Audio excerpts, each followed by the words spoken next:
Hola chicos y chicas de Comipems, espero que se encuentren bastante bien, espero que la estén pasando bien en esta cuarentena, espero que ustedes y sus familiares no tengan ninguna afectación de salud. Como este es el quinto video de Historia de México, correspondiente al bloque 4, ¿sí? Bloque 4 de la Revolución Mexicana y el Milagro Mexicano. ¿Por qué bloque 4 y video 5? Porque recuerden que el bloque anterior, el bloque 3, lo dividí en dos videos, ¿sale? Pero no se preocupen, ya estamos de nuevo al corriente y vamos a continuar, ¿sale? Empecemos entonces. Pregunta 44. Lee el siguiente conjunto de referencias históricas de México ubicadas entre 1900 y 1910, considerando el conjunto de acontecimientos mencionados, ¿cuál de los siguientes datos debe seguir conforme dicho orden cronológico? Este es el cuadro que ustedes tienen. Tienen la creación del Partido Liberal Mexicano en 1901 y su programa de exigencias laborales. El Círculo de Obreros Libres en 1906 y las huelgas de Cananea y Río Blanco. La entrevista a Díaz Krimal en 1908, la última reelección porfirista en 1910 y el Plan de San Luis en 1910. A esto tiene que seguirle el Tratado de Ciudad Juárez, que es con el que Porfirio Díaz renuncia a la presidencia en 1911. ¿Sale? Lo veremos un poquito más adelante. Y 45. ¿Cuál fue el motivo por el que Francisco I. Madero declaró nulas las elecciones de 1910, dando inicio a la lucha armada mediante el Plan de San Luis? La respuesta es el inciso B. El fraude electoral perpetrado por la dictadura porfirista y la reelección del dictador. Bien, vamos a ver ya, directo, Revolución Mexicana. Tenemos que había manifestaciones de oposición desde 1900 a 1910. Este fue el último cuadro que vimos en el video anterior, ¿cierto? Manifestaciones políticas y manifestaciones sociales. En las manifestaciones políticas teníamos la creación de dos partidos, pero el que nos interesa es el segundo, porque vean, 1909. Hay una fecha clave, la fecha de la entrevista a Díaz Krimal en 1908. Sale la fecha de la entrevista del periodista James Krillman con el general y presidente don Porfirio Díaz. Esta entrevista se hizo con fines biográficos para relatar las hazañas del gran presidente Díaz, de cómo sacó a un país rural y lo convirtió en un país industrial. Y en esa entrevista Díaz dice: he esperado pacientemente porque llegue el día, en que el pueblo de la República Mexicana esté preparado para escoger y cambiar sus gobernantes en cada elección. Es decir, ya estoy listo para irme de la presidencia, sin peligro de revoluciones armadas, sin lesionar el crédito nacional y sin interferir con el progreso del país. Creo que finalmente ese día ha llegado. Básicamente lo que dice es: México ya está listo para tener otro presidente, ¿vale? Es por eso que finalmente Madero va a crear su partido antirreeleccionista en 1909, porque dice: ya puedo, ya tengo el chance de Porfirio Díaz, ¿sale? A ver, ¿por qué me atrasé? Ahora sí, perdón. Eso va a dar inicio a la Revolución Mexicana, ¿sí? Madero va a crear el partido antirreeleccionista en 1909, se van a convocar a las elecciones en 1910 y se van a enfrentar los dos: Madero, que es el que está a la izquierda, y Díaz, el general Díaz a la derecha, ¿sí? Hay un video que tiene la voz de Francisco y Madero y la voz de Díaz, ¿sale? Los voy a poner en la descripción de este video para que escuchen a Madero. La voz de Madero es verdaderamente asombrosa comparada con la de Díaz. El día de la elección gana Porfirio Díaz. Lo que sucede es que están votando todos y cuando Madero termina de votar, lo encarcelan, lo mandan a prisión. Y como si fuera serie de Estados Unidos, Prison Break, se sale de prisión Francisco Madero, llama a fraude electoral y redacta el Plan de San Luis. En el Plan de San Luis, de entre todas las cosas que propone Madero, hay tres. Primero, desconoce las elecciones de Díaz y el gobierno de Porfirio Díaz. Él dice: él ya no es presidente, ya nada más está agarrando con las uñas o con lo que puede el poder. Promete el repartimiento de tierras. Esto lo hace para agarrar a los zapatistas. ¿Sale? Ahorita lo veremos en las siguientes diapositivas. Y 3. Hace un llamado a un levantamiento armado. Y en eso sí va a ser claro.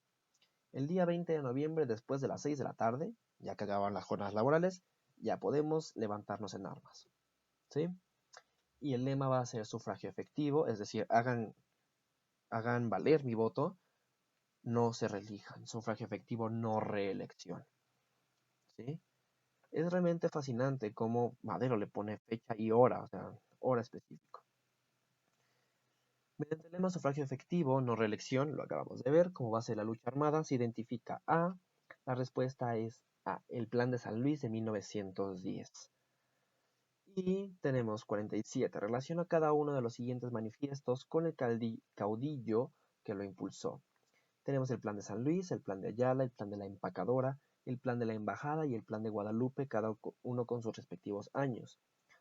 Sabemos que el Plan de San Luis lo propone Francisco I. Madero, eso sí lo sabemos porque lo hemos visto ya 2 veces. El Plan de Ayala va a ser de Emiliano Zapata, ahorita vamos a ver de qué trata. El Plan de la Empacadora es de Pascual Orozco, amigo de Francisco I. Madero. El Pacto de la Embajada es de Victoriano Huerta contra Madero. Y el Plan de Guadalupe finalmente es de Venustiano Carranza. ¿Vale? Después de todo este desbarajuste de flechas, tenemos que la respuesta es 1D, 2E, 3C, 4A y 5B. La respuesta es el inciso D. ¿Sale? Bien, entonces, vamos a ver. La Revolución Mexicana inicia con el Plan de San Luis, ya lo sabemos. ¿Vale? El Plan de San Luis que propone estas 3 cosas y hace un llamado al levantamiento armado el 20 de noviembre de 1906. No sé si tengo un acercamiento, no lo tengo. Aquí está el Plan de San Luis, redactado y publicado por este Francisco Madero. Va a iniciar la revuelta armada y tenemos 2 frentes. En el norte está Francisco Villa y Pascual Orozco, amigos de Francisco y Madero, y en el sur está Emiliano Zapata. Ellos no van a ser aliados, Zapata únicamente se une al Plan de San Luis por el repartimiento de tierras. ¿Sí?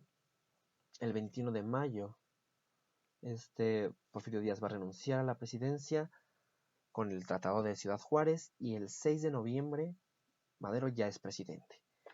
Y en ese momento Porfirio Díaz suelta una de las frases más importantes de toda su carrera política. Madero ha soltado al tigre, a ver si puedo domarlo. ¿A qué se refiere? A la revolución. ¿Sí? Díaz fue el único que en funciones como presidente logró poner orden a la nación. ¿Lo recuerdan? En el video pasado. Madero lo volvió a soltar a la población a que tenga armas, a que se levante, a que esté gritando que quiere, ¿sí? Y a lo que se refiere Porfirio Díaz en concreto es que Madero ahora tiene 2 tareas: calmar a los ejércitos, cumplir el Plan de San Luis, y no va a lograr ninguna, ¿sí? No logró domar al tigre de la revolución que acababa de soltar. Inmediatamente van a iniciar levantamientos contra Madero por no cumplir con rapidez lo que quiere. ¿Sale? Esta frase es maravillosa. Madero ha soltado el tigre, ha soltado la caballada, a ver quién puede domarlo. El transcurso de la Revolución Mexicana, es muy tardado, pero se resume a esto. Planes y personajes con características específicas. Ya vimos el Plan de San Luis de 1910. Ya sabemos que Madero se vuelve presidente en el 11 y inmediatamente tenemos problemas. El plan de Emiliano Zapata va a desconocer a Francisco I. Madero en 1911 con el Plan de Ayala, y él dice: si tú no me repartes las tierras, yo las tomo porque yo quiero. ¿Sale? El Plan de la Empacadora de 1912 es de Pascual Orozco y va a desconocer también a Madero porque considera que Madero es un traidor a la nación, porque va a mantener la misma línea que Porfirio Díaz. ¿Sale? El Pacto de la Embajada de 1913, que es el más complicado, va a desconocer a Francisco I. Madero. ¿Sí? Este pacto de la embajada se le llama así porque fue firmado en la embajada de Estados Unidos, teniendo como aliado a el embajador Henry Lane Wilson. Va a desconocer a Francisco Madero como presidente, van a buscar eliminar al presidente y el siguiente en el mando sería Victoriano Huerta. Y el último plan, 1903, el plan de Guadalupe, va a desconocer a Victoriano Huerta acusándolo de traición y dice, ya nadie está siguiendo las leyes, necesitamos que se sigan las leyes. ¿Sale? Aquí está Emiliano Zapata, con el plan de San Luis. Aquí está Pascual Orozco con el plan de la empacadora, el pacto de la embajada y el plan de Guadalupe de Venustiano Carranza. Bien, Madero ha soltado al tigre, la máxima de este Emiliano, de este Porfirio Díaz. Es decir, ha despertado al pueblo. El problema es que no logra domar al tigre. ¿Sí? En 1911 hasta el 13 hay levantamientos en su contra, porque no cumple el plan de San Luis. El más complicado es el de 1913, en el que se firma el pacto de la embajada entre Félix Díaz, que es sobrino de Porfirio Díaz, Victoriano Huerta y Henry Lane Wilson, el embajador de Estados Unidos. Es decir, detrás está una vez más el interés de Estados Unidos. Dar un golpe de Estado contra Madero, lo asesinan y Victoriano Huerta se convierte en el nuevo presidente, que es lo que llamamos la decena trágica. 10 días bombardeando Palacio Nacional. ¿Sale? Aquí tenemos a Victoriano Huerta, la noticia del asesinato de Madero y tenemos la gran tragedia de la decena. ¿Sale? Esta imagen es emblemática, es la imagen emblemática. Este es Palacio Nacional. ¿Sale? Esta es la plancha del Zócalo. Sigamos, pregunta 48. Dice, conforme el siguiente análisis elaborado por el especialista Juan José Carrillo Nieto, selecciona los elementos que caracterizaron al artículo 130 de la Constitución mexicana. Dice, antes de la reforma de 1992, el artículo 130 constitucional establecía que los asuntos en materia de culto eran responsabilidad federal. Subrayaba el matrimonio como un acto civil y que las agrupaciones religiosas no tenían personalidad jurídica alguna. La versión de 1917 del artículo 130 también prohibió que las publicaciones periódicas religiosas comentaren asuntos políticos y sobre asuntos de las autoridades del país o de particulares que se relacionaren con el funcionamiento de las instituciones políticas. ¿Qué elementos caracterizaron este artículo? 1. La separación de la Iglesia del Estado. 2. El establecimiento del matrimonio como contrato civil. Y 4. La exigencia de que los sacerdotes no intervengan en la política. ¿Sale? 1, 2 y 4. La respuesta es el inciso B. Entonces, Venustiano Carranza va a crear al ejército constitucionalista y va a convocar a un congreso para crear una constitución. Recuerdan que habíamos dicho que él dice que ya no se están respetando las leyes porque es necesario reformarlas, es necesario modificarlas, modernizar la constitución. Y de ese congreso constituyente van a ser la constitución que nos rige actualmente, la constitución del 17. ¿Vale? Si recuerdan qué día fue, pónganlo en la caja de comentarios. Tenemos 4 artículos que son los más emblemáticos. El artículo 3, que establece a la educación como una obligación de la nación y garantiza educación de calidad laica, gratuita y, recuerden, obligatoria para todos. ¿Sale? Artículo 27. Tierras, aguas y subsuelos son propiedad de la nación y nadie puede hacer uso de ellos sin permiso del Estado. 123. La Ley Federal del Trabajo. Y el 130. La separación iglesia del Estado. ¿Sale?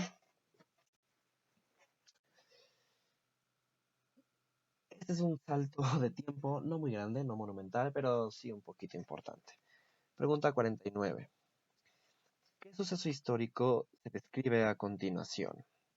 Dice, se suscitó como un agudo conflicto de intereses opuestos entre el gobierno a cargo del presidente Plutarco Elías Calles, que se sostenía en forma extrema en los preceptos del Estado laico y el clero mexicano. Dicha confrontación se prolongó entre 1926 y 1929 y ya iniciado el mandato de Emilio Portes Gil, quien había asumido la presidencia provisional tras el asesinato de Álvaro Obregón. La respuesta es el inciso D, la rebelión cristera. Después de que aparece la Constitución del 17 tenemos 3 presidentes. El primero es Venustiano Carranza, que no logra cumplir su mandato de 1917 al 20, porque lo asesinan en el 20, y van a aparecer los sonorenses, el grupo Sonora. De 1920 al 24 va a ser el presidente Álvaro Obregón, y del 24 al 28 Plutarco Elías Calles. Este último es el que me interesa. Plutarco Elías Calles era un ateo, odiaba y detestaba la religión y a los religiosos, y durante su presidencia va a crear la Ley Calles de 1926, que implica radicalizar el artículo 130, que lo vimos ahorita. Lo va a llamar él la tolerancia de cultos. ¿Qué significa? Que el Estado puede controlar y limitar el culto religioso. ¿Sí? Él va a decir, únicamente tiene que haber 6 ministros por estado de cada religión. 6 por estado. Necesitamos un registro de todos los sacerdotes y ellos necesitan una licencia para ser sacerdotes. Si no, no puede haber religión. Yo necesito saber qué es lo que dicen estos sacerdotes. ¿Sí? Ello va a desatar el enojo de toda la población. Toda la población se va a enojar increíblemente con Calles, porque recuerden que México es un país profundamente religioso y tendremos el levantamiento cristero. ¿Sí? La gente del común contra el presidente por la Ley Calles. Va a ser una matadera de personas, una matadera de gente increíble. ¿Vale? Gente colgada en los postes, en las carreteras, gente quemada, soldados asesinados, todo por un conflicto principalmente religioso. ¿Sale? ¿Qué consecuencias tiene la rebelión cristera? 50. Tras el asesinato de Álvaro Obregón, la respuesta C. Plutarco Elías Calles funda el Partido Nacional Revolucionario. Bien, la consecuencia, la gran consecuencia de la guerra cristera es el asesinato del presidente Álvaro Obregón. ¿Por qué se asesinan? ¿Por qué se echan a Álvaro Obregón? La respuesta es sencilla. En 1928 se dan las elecciones para presidente. Álvaro Obregón se postula para la reelección. Ojo, reelección. Y gana. ¿Sí? Este indicio tiene que darles pistas. Hay una reelección. ¿Sí? Habíamos salido de una revolución contra alguien que se estuvo manejando en el poder. Y este viene y se reelige. ¿Sí? Lo van a asesinar. Porque la reelección ya es un tabú, ya nadie habla de reelección. ¿Sí? El asesino es este personaje, José León del Toral, es el que va a dispararle a Álvaro Obregón, y Álvaro Obregón va a terminar con la cara en el plato de las enchiladas que se estaba comiendo, y León del Toral estaba aliado con los cristeros, era miembro de la Liga de Cristeros, entonces no se sabe si en verdad su asesinato fue por su postulación a la presidencia, por su intento de reelección, o si fue por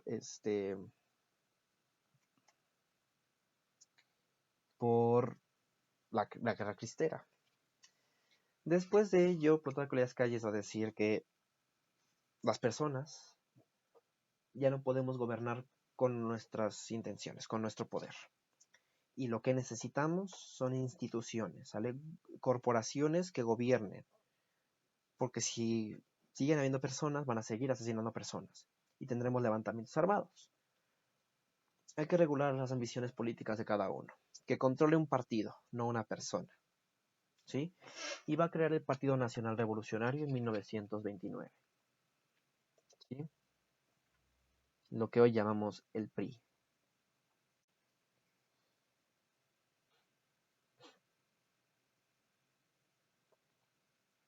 Sigamos, pregunta 51.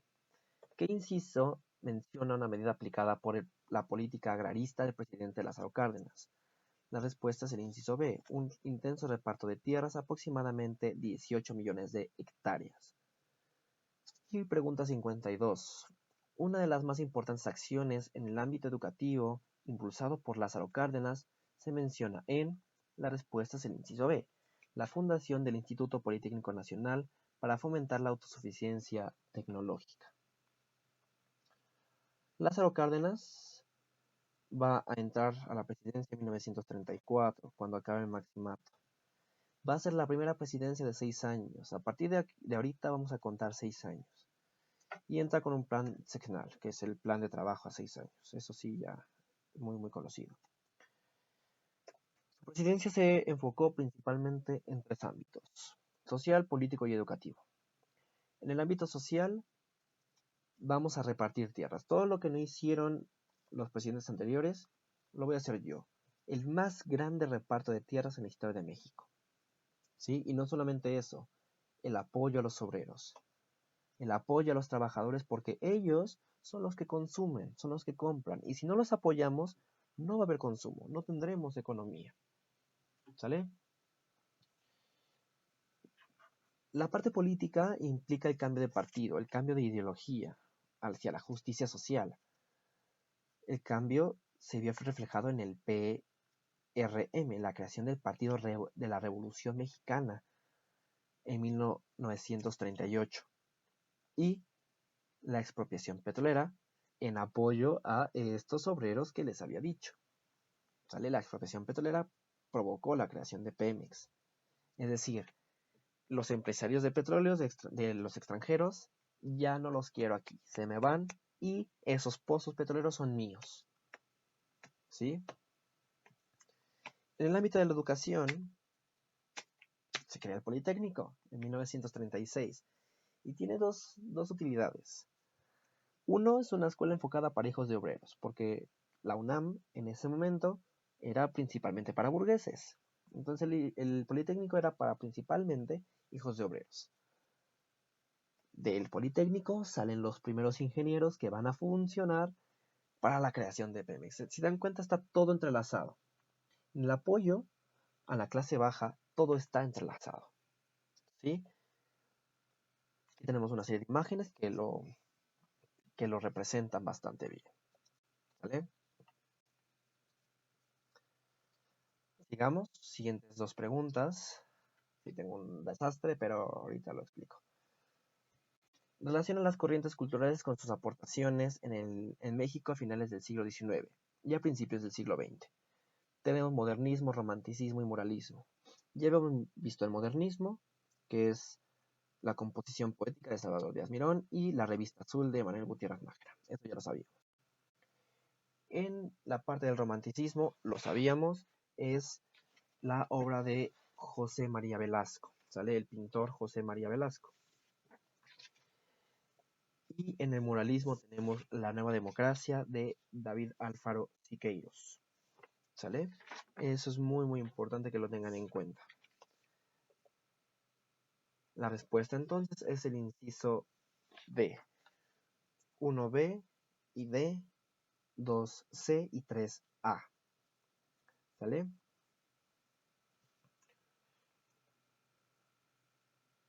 Y siguiente, lo mismo, relaciona a los autores con su obra. Tenemos a José María Velasco, ya sabemos que es pintor del Popocatépetl, lo vimos en el video pasado. Salvador Díaz Mirón, lo acabamos de ver. El poema A Gloria, el poema modernista A Gloria. Mariano Azuela es un autor de novelas de la novela de la Revolución, Los de Abajo, que es muy buena, por cierto. Y tenemos a Diego Rivera y Álvaro Siqueiros, Los Muralistas. ¿Sale? La respuesta es el inciso C, 1D, 2E, 3A, 4C y 5B. Y aquí les muestro El hombre en el cruce de caminos, de Diego Rivera. Y aquí está Frida Kahlo. El hombre en el cruce de caminos. Este es un autorretrato de Diego Rivera. Se supone que es él. Aquí tenemos la emergencia del socialismo. Aquí lo tapé, desafortunadamente, pero la emergencia del socialismo, cosa que no le va a gustar a muchos. Aquí habla de la ciencia y la filosofía. El cruce de caminos es la ciencia y la filosofía. Tenemos a Zeus, las máquinas de rayos X, Da Vinci. Está por aquí, no es cierto, no es Da Vinci, es Darwin. La confluencia entre la ciencia, el pueblo, el conocimiento y la revolución socialista. Y acá arriba, la guerra. Maravilloso, ¿no lo creen? Maravilloso. Y La nueva democracia de David Alfaro Siqueiros. ¿Sale? Bien. Por último, ya para terminar, pregunta 55. Conforme el contexto histórico que se describe, completa el espacio en blanco. El espacio representó inicialmente una política de sustitución de importaciones, pues al fortalecer la capacidad industrial del país, permitió fabricar en México manufacturas que hasta entonces se adquirían del extranjero. La respuesta es el inciso D, milagro mexicano. Y lee atentamente el siguiente fragmento y por la lectura del texto citado se infiere que los objetivos del desarrollo estabilizador, ¿cuáles fueron? Y ese es el texto que tenemos, que no se ve desafortunadamente, pero yo les puedo leer. Dice más o menos así. La etapa que va de 1952 a 1970 se conoce como desarrollo estabilizador porque en esos años, porque en ella se aumentó una tasa de crecimiento promedio del 6% anual junto con la estabilidad de los precios y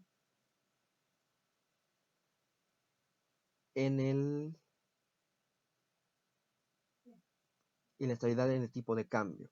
A finales de 1952, el Estado enfrentó serios problemas económicos como inflación, recesión, cierre de mercados monetarios y comerciales en el ámbito internacional,